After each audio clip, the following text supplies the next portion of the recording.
इस वीडियो में हम लोग क्लास 10th हिंदी सब्जेक्ट का मॉडल क्वेश्चन पेपर का सॉल्यूशन करने वाले हैं। आप लोग का टोटल नंबर 80 है। समय आप लोग को 3 घंटा मिलेगा। सेशन 25-26 का आप लोग का मॉडल क्वेश्चन पेपर का सॉल्यूशन करेंगे JCRT, ठीक है। JCRT द्वारा आप लोग का क्वेश्चन जारी किया गया है। देखिए कुछ निर्देश दिया गया है, इंस्ट्रक्शन हम लोग पहले उसको समझ लेते हैं। परीक्षार्थी यथासंभव अपने शब्द में उत्तर दें, यानी एग्जाम में आप जो आंसर लिखिएगा वो अपने शब्द में आप लिख सकते हैं, ये मेंशन किया हुआ, कोई दिक्कत नहीं है, ठीक है। पुस्तिका में 11 मुद्रित पृष्ठ मतलब क्वेश्चन पेपर आप लोग को 11 पेज का मिलेगा। इसमें टोटल आप लोग का क ख ग घ सेक्शन रहेगा। टोटल आप लोग का 4 सेक्शन में आपका 4 भाग में आपका जो प्रश्न पत्र को बांटा गया, जिसमें कुल संख्या आपको 52 मतलब 52 क्वेश्चन आप लोग को देखने के लिए मिलेगा। खंड क जो रहेगा उसमें बहुविकल्पीय प्रश्न यानी MCQ 30 MCQ प्रश्न आपको बनाना है। एक क्वेश्चन बनाने पे 1 नंबर मिलेगा। खंड ख में आप लोग का प्रश्न जो रहेगा 31 से लेकर 38 तक, वो आप लोग का अति लघु उत्तरीय प्रश्न मतलब वेरी शॉर्ट क्वेश्चन रहेगा, जिसमें से आपका 31 से लेकर 38 तक 8 क्वेश्चन होता है, लेकिन आपको मात्र 6 क्वेश्चन बनाना है, ठीक है। किन्हीं 6 क्वेश्चन को, कोई भी 6 क्वेश्चन को बनाना है। एक क्वेश्चन सही कीजिएगा तो आपको 2 नंबर मिलेगा, ठीक है।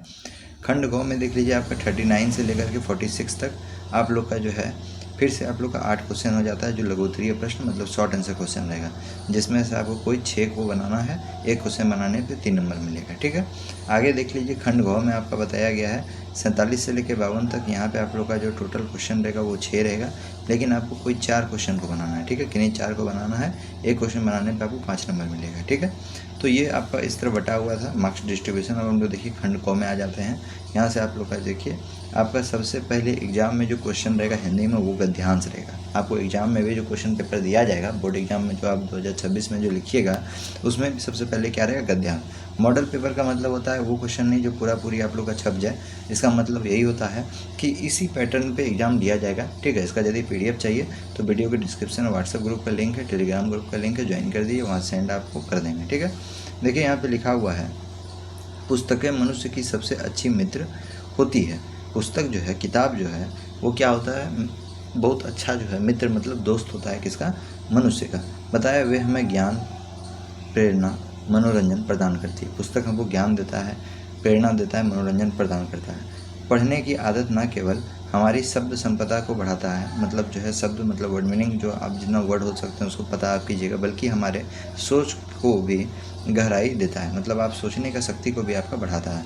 आज के डिजिटल युग में लोग मोबाइल और कंप्यूटर पर अधिक समय बिताने लगे हैं, मतलब आज के समय में आदमी मोबाइल और कंप्यूटर ज़्यादा समय चलाता है, जिससे पढ़ने की आदत धीरे धीरे कम हो रही है। तो आदमी इसमें जो है पढ़ने का आदत कम हो रहा है, आदमी पढ़ने के लिए नहीं खोजता है, मतलब जो है किताब पढ़ने का मतलब यहाँ पे नहीं खोजता है, ठीक है। आगे देखिए यहाँ पे बताया यदि हम प्रतिदिन थोड़ा समय पुस्तकों के साथ बिताएं तो यह हमारी मानसिक क्षमता को बढ़ाने में मदद करेगा और हमें जीवन में सही निर्णय लेने की क्षमता भी प्रदान करेगा। बोल रहा है हम यदि अपना समय यदि किताब को पढ़ने में दें तो हमारा मानसिक क्षमता भी यहाँ पे बढ़ेगा, ठीक है। तो ये सब चीज़ यहाँ पे बताया जा रहा है और निर्णय लेने का भी क्षमता आपका बढ़ेगा। अब यहाँ पे बताया है पढ़ने से हमारी कल्पना शक्ति का विकास होता है, यानी सोचने का शक्ति का विकास होता है और हम नए विचारों को अपनाने के लिए तैयार रहते हैं, ठीक है। तो ये आप लोग का गद्यांश था, इसी से आपका क्वेश्चन पूछेगा। टोटल 4 क्वेश्चन इसी से पूछेगा, जो आपका ऊपर में जो आप पढ़े हैं। पहला क्वेश्चन पूछ रहा है पुस्तकों को मनुष्य का सबसे अच्छा मित्र क्यों कहा गया है। तो क्यों कहा गया है, तो आपको इसीलिए कहा गया है क्योंकि वो हमें ज्ञान प्रदान करता है, प्रेरणा देता है, मनोरंजन करता है। ये चीज़ आप लोग पढ़े थे, ऑप्शन नंबर ख सही है, ठीक है। यही ना पढ़े थे, यहाँ पे देखिए यही आपका आंसर हो जाएगा। आगे देखिए यहाँ पे क्वेश्चन नंबर 2 में डिजिटल युग में पढ़ने की आदत कम होने का क्या कारण है। तो कम होने का क्या कारण है, आदमी क्या कर रहा है यहाँ पे अधिक समय जो है मोबाइल और कंप्यूटर में दे रहा है, इसीलिए आदमी पढ़ने की आदत को भुला जा रहा है। आगे देखिए 3 नंबर क्वेश्चन क्या बोल रहा है, प्रतिदिन पुस्तकों के साथ समय बिताने से क्या लाभ होता है। तो क्या लाभ आप लोग का होगा, तो मानसिक क्षमता, यदि आप रोज़ किताब पढ़िए तो मानसिक क्षमता बढ़ेगा, ठीक है, और निर्णय लेने की क्षमता भी बढ़ेगी। कौन नंबर आप लोग का सही हो जाएगा। ज्ञान शब्द का पर्यायवाची, ज्ञान शब्द का पर्यायवाची क्या होता है, शिक्षा। ज्ञान शब्द का पर्यायवाची क्या होगा, शिक्षा होगा, ठीक है। आगे देखिए यहाँ पे क्या बोल रहा है, फिर आपका देखिए यहाँ पे पद्यांश आ गया, क्या आ गया, पद्यांश आ गया। पद्यांश को पढ़िए यहाँ पे। देखिए पद्यांश क्या होता है, एक आपका जो है पोएम टाइप का होता है, ठीक है, कविता टाइप का होता है। देखिए यहाँ पे क्या लिखा है, पर्वत कहता शीश उठाकर तुम भी ऊंचे बन जाओ, सागर कहता है लहराकर मन में गहराई लाओ। देखिए पर्वत कहता है कि तुम भी ऊंचा बन जाओ, सागर कहता है कि तुम अपने मन में क्या लाओ, गहराई लाओ, ठीक है। समझ रहे हो क्या क्या कहती है, उठ उठ गिर गिर तरल तरंग, भर लो भर लो अपने दिल में मीठी मीठी मृदु उमंग। ठीक है, अब यहाँ पे देखिए बताया जा रहा है, पृथ्वी कहती धैर्य न छोड़ो, कितना ही हो सिर पर भार। बोलता है पृथ्वी कहता है धैर्य नहीं छोड़ना, कितना भी तुम हो सिर पे भार है, कोई भी टेंशन है। नभ कहता है फैलो इतना, नभ मतलब आसमान कहता है फैलो इतना, ढक लो तुम पूरा संसार, है ना। आसमान देखिए पूरा संसार को ढका हुआ है। 55 नंबर क्वेश्चन देखिए यहाँ पे, ये जो आप जो पोयम पढ़े उसी से आपका क्वेश्चन है, कविता में जो है प्राकृतिक संदेश में सागर से कवि हमें क्या सीख लेने को कहता है। तो सागर यहाँ पे कविता में क्या बोल रहा था, तो ये क्या बोल रहा था कि मन में गहराई लो। सागर क्या बोल रहा था, मन में गहराई लो। देखिए यहाँ पे आपका जो है आपको दिखा देते हैं, बोल रहा था कि नहीं, सागर क्या बोल रहा था, मन में क्या लो। सागर कहता है लहरा कर मन में क्या लो, गहराई लो। तो देखिए यहाँ से आपका क्वेश्चन पूछा है। 6 नंबर क्वेश्चन देखिए क्या बोल रहा है, कविता में पर्वत का संदेश क्या है। तो कविता में पर्वत का संदेश आप लोगों का क्या है, पर्वत का संदेश है ऊंचा और आपका जो है महानतम, आपका जो है महानता पाना, ऊंचा और महानता पाना, ये इसका संदेश है। 7वां नंबर क्वेश्चन देखिए यहाँ पे क्या बोल रहा है, 7वां नंबर क्वेश्चन में सागर कहता है लहरा कर। यहाँ सागर किस गुण को अपनाने का संकेत दे रहा है। तो किस गुण को अपनाने का संकेत यहाँ पे दे रहा है, गहराई को। सागर यही ना कहता है कि मन में गहराई। 8वां नंबर क्वेश्चन क्या है, उठ उठ गिर गिर तरल तरंग किस जीवन स्थितियाँ को प्रतीक है। तो ये किसका प्रतीक है आप लोग का, तो कठिनाई और सफलता का। मतलब जो है उठ उठ गिर गिर, मतलब आप बहुत बार उठिएगा, बहुत बार गिरिएगा, बहुत बार आपको असफलता का सामना करना पड़ेगा, बहुत बार आपको कठिनाई का सामना पड़ेगा। तो इसी तरह गिरते रहिए, उठते रहिए और तरल तरंग में आप रहिए, और आप जो है यहाँ पे आप आगे चलिएगा। देखिए व्याकरण सेक्शन से आप लोग का क्वेश्चन है। ठीक है, देखिए यहाँ पे इसी तरह आप लोग का एग्जाम में रहेगा, पहले आप लोग का जो है गद्यांश रहेगा, फिर पद्यांश रहेगा, फिर उसके बाद आपका जो है व्याकरण सेक्शन से क्वेश्चन पूछेगा 9 नंबर से। आपका एग्जाम में भी इसी तरह क्वेश्चन रहेगा, लेकिन क्वेश्चन बदला हुआ रहेगा थोड़ा सा।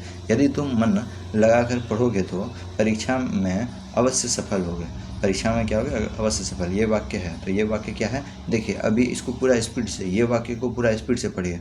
यदि तुम मन लगा के पढ़ोगे, तो देखिए पढ़ोगे के पास आप ऑटोमेटिक रुकिएगा, फिर उसके बाद थोड़ा सा रुक करके फिर पढ़िएगा, तो परीक्षा में अवश्य सफल होगे। तो जो थोड़ा सा रुकते हैं ना, जो सेंटेंस में जो बीच में थोड़ा सा रुक गए, तो वो आप लोग का मिश्र वाक्य होता है। ठीक है, ये आपको हम जो है थोड़ा सा अपना लैंग्वेज में हम समझा रहे हैं। ठीक है, किताबी लैंग्वेज रटिएगा तो वो बहुत खतरनाक टाइप का होता है। जो सेंटेंस में और लगा हुआ रहे, जो सेंटेंस में क्या लगा हुआ रहे, और लगा हुआ रहे, वो क्या होगा आप लोग का, और रहे, किंतु रहे, परंतु रहे, क्योंकि रहे, तो वो क्या होगा आपका संयुक्त वाक्य होगा। ठीक है, अब देखिए 11 नंबर क्वेश्चन में क्या बोल रहा है, फल खाया जा रहा है। फल क्या करा जा रहा है, खाया जा रहा है। समझ में आया, तो यहाँ पे फल क्या कर रहा है, खाया जा रहा है। तो ये क्या है, कौन वाच्य है, आपको क्वेश्चन पूछा है, तो ये आपका जो है कर्म वाच्य हो जाएगा ना, खाने का काम हो रहा है यहाँ पे। देखिए यहाँ पे क्या बोल रहा है, आकाश में बादल छाए हुए हैं। तो बादल कौन सा पद है, बादल यहाँ पे कौन सा पद है, तो आकाश में बादल छाए हुए हैं। तो बादल यहाँ पे आपका पूछा है, तो बादल आपका क्या हो जाएगा, यहाँ पे संज्ञा पद है। कौन सा पद है, संज्ञा। ठीक है, अब देखिए यहाँ पे उसकी आवाज़ बिजली की तरह गूंज रही है। तो यहाँ पे देखिए उसकी आवाज़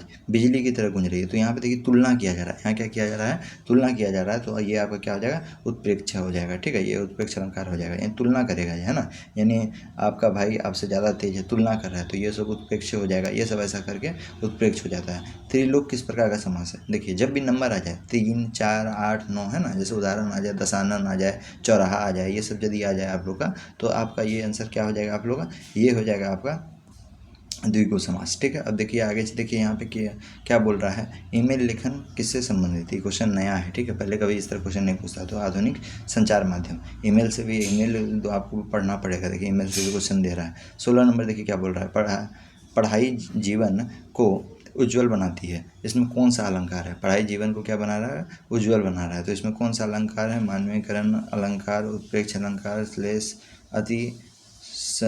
अतिशयोक्त। देखिए यहाँ पे आप लोग का ये जो है, यहाँ पे कोई ऑप्शन जो है नहीं दिया हुआ, समझे। पढ़ाई जीवन को उज्ज्वल बनाती है, तो ये आप लोग का जो है रूपक अलंकार होगा। ठीक है, ये यहाँ पे जो है ना रूपक अलंकार होगा, आप लिख लीजिएगा। ये कौन सा अलंकार होगा, रूपक अलंकार, ऑप्शन में दिया हुआ ही नहीं है। ठीक है, रूपक अलंकार। ठीक है, रूपक अलंकार। चलिए आगे चलते हैं हम लोग।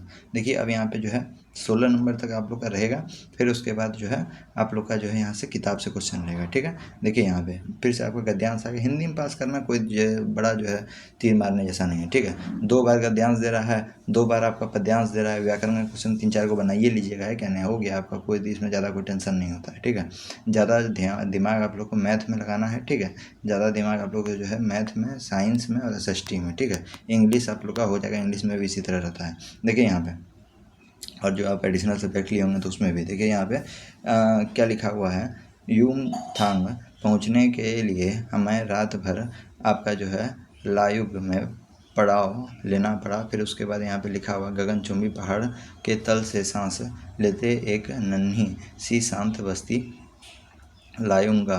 अब फिर उसके बाद लिखा हुआ है, सारी दौड़ धूप से दूर जिंदगी जहाँ निश्चित सो रही थी उसी लायुंग में हम ठहरे थे। फिर उसके बाद लिखा हुआ है, तिस्ता नदी, तिस्ता नदी, नदी का नाम यहाँ याद रखिए, तिस्ता नदी के तीर, तीर मतलब किनारे पर बसे लकड़ी के एक छोटे से घर में आपका जो है मुंह हाथ धोकर मैं तुरंत ही तिस्ता नदी के किनारे बिखरे पत्थर पर बैठ गया। मतलब जो है यहाँ लिखा, मुँह कान धो करके जो है नदी के किनारे फिर से बैठ गया है। सामने बहुत ऊपर से बहता झरना, नीचे कलकल बहती तिस्ता में मिल रहा था। मतलब नीचे में जो नदी था ऊपर से झरना बह रहा था खल खल करके, है ना, वो आवाज़ होता है। अब देखिए यहाँ पे मध्यम मध्यम हवा बह रही थी, मतलब धीरे धीरे आपका हवा बह रहा था। पेड़ पौधे झूम रहे थे, पेड़ पौधा झूम रहा था। गहरे बादलों की परत में चांद को ढक लिया था, मतलब बादल का परत इतना गहरा था जो चांद को ढक लिया था।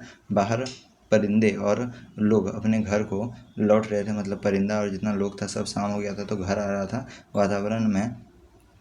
वातावरण में अद्भुत शांति थी, मतलब एक अलग प्रकार का शांति था। मंदिर की घंटियाँ सी धुंधराऊ और आपका जो है रुंझुनहाट सी आँखें अन्यास भर आई। ठीक है, तो ये आप लोग का देखिए एक प्रकार का ध्यान से यहाँ क्वेश्चन आपको पूछेगा 17 नंबर में कि जो है लायु किस प्रकार की बस्ती बताई गई है। तो किस प्रकार का आप लोग का बस्ती बताया गया है, तो शांत और नन्ही सी, है ना। अब देखिए हम लोग चैप्टर में पढ़े थे, अभी जो हम लोग पढ़े गद्यांश 18 नंबर, देखिए यहाँ पे लिखा हुआ, उपयुक्त गद्यांश में वातावरण की शांति की तुलना किससे की गई है। तो वातावरण की शांति का तुलना किससे किया गया है, मंदिर की घंटी से, है ना। यहाँ पे आप जो पढ़े थे, आगे देखिए यहाँ पे बताया है।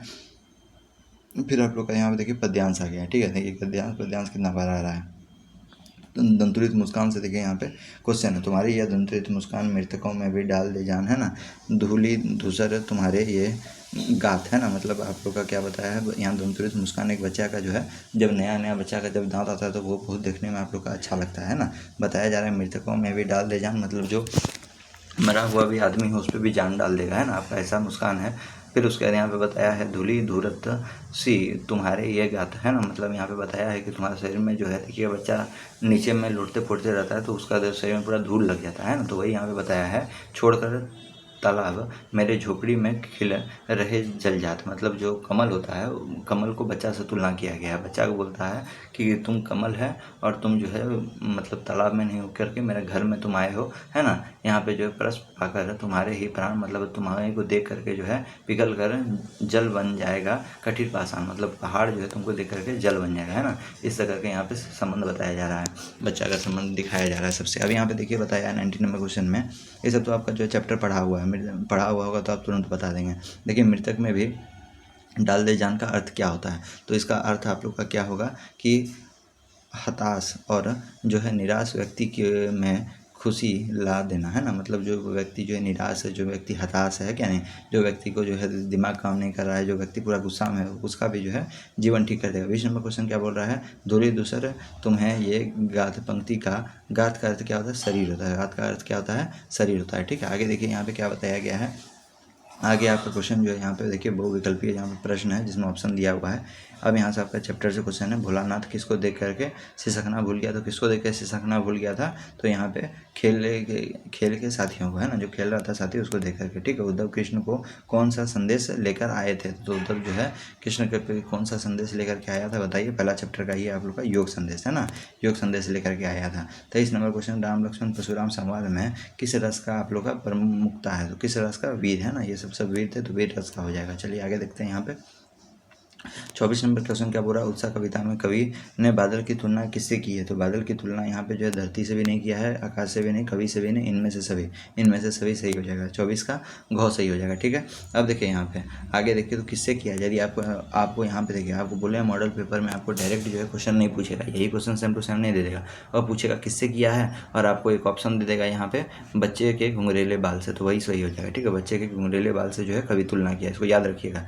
आगे देखिए यहाँ पे 25 नंबर क्वेश्चन, ये दंतरित मुस्कान कविता के कवि कौन है? अभी जो ऊपर में आप लोग पढ़े थे तो कविता का कवि कौन है? नागार्जुन। ठीक है, आगे देखिए यहाँ पे 26 नंबर क्या बोला गया है कि जितने नार्गे की जिप में कितनी तस्वीरें आपका जो है किसकी तस्वीरें लगी हुई थी? तो किसका तस्वीर लगा हुआ था आप लोग का जो है?